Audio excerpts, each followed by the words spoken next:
is Fox 5 News at 10.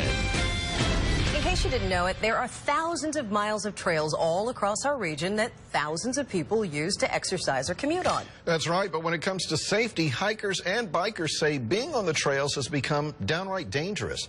Fox 5's Sarah Simmons has that story.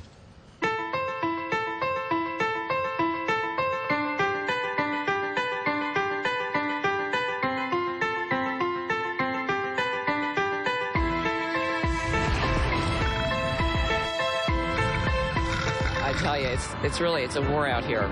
A battle is brewing on some local trails. Yeah, the biggest complaint we get are the speed of the bicyclists. Pedestrians and cyclists, usually rivals on the trails, agreeing on one thing. Unfortunately, I see a lot of people going a little too crazy. I think it's a bike race. There are some who will say on your left, and give you warning. The majority don't, I would say. The Mount Vernon Trail sees a lot of bike and foot traffic every day. This is a Tuesday morning, and we're seeing a lot of commuters. But it was a busy Labor Day weekend that turned one woman's bike ride into a fight for her life. On your left.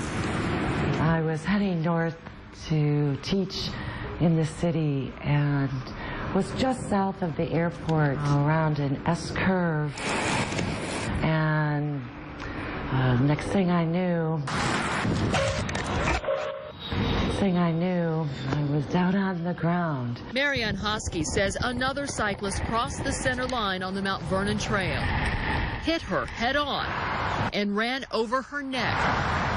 The cuts and bruises may have healed, but you can still hear the injury when she speaks. I experienced a concussion from the head-on impact, and then with the bicycle tire running over my neck, I've sustained trauma to my vocal cords, my larynx, my shoulder and neck. I haven't really seen that many bike injuries this intense. It's not a pinch that you feel, right? Yeah. When she said she got hit, I wasn't sure she meant by a bike or a car. Marianne's recovery process is a slow one. Does that feel heavy? With physical therapy helping her improve a little each day. Lift the arm up a little bit higher and then pull that shoulder blade down, yeah. She says the accident is something she's feared for years as the path has grown more and more crowded.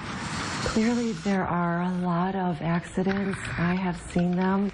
It's almost a violation to me that I'm so careful on the trail, and to have this happen and me not be able to avoid it and just at the whim of someone who made a big mistake does make me angry. Many people aren't aware there's a 15-mile-per-hour speed limit on the trail, something Marianne would like to see posted. The Park Service should have signs up to speed limit signs and maybe danger zones, curves. That's already been done on the Capitol Crescent Trail in Maryland, where there's also a 15-mile-per-hour speed limit. Officials here have added a little something extra to their signs. We also have a box on the speed limit signs, which has a radar function to notify bicyclists of their speed. Pedestrians and cyclists also have a little more space to work with on this trail. We're extending our shoulder. It's a crushed stone side off of the paved trail, so joggers or walkers are free to go off onto that section of the trail as well. Back on the Mount Vernon Trail, cyclists we talked with say they are thankful to live in a place that has so many trails and will continue to ride, but with caution. There are people jogging here, and you have to slow down. It's not a race. It's not, it's not a bike race. It's really just a recreational place where people walk. It's my main mode of transportation, and it's a large investment. And as for Marianne, this reminds me of my passion that I'm not able to do right now. She says she will get back on her bike, but she's not so sure about hitting the trails. I'm cautious at this point to get on the trail, and I hope that I'll be able to do it again. Sarah Simmons, Fox 5 News.